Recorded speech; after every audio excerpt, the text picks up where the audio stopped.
नान्यच्छरण्यं मम साई रूपधर राघवोत्तमं भक्तकामविभुतद्रुमं प्रभो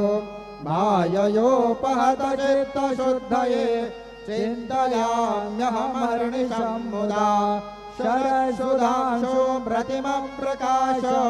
कृपातपत्रं तव साईनाथ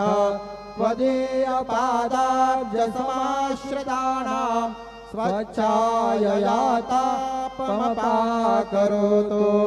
उपासनादेव साईनाथ सवैर्मयोपासनिना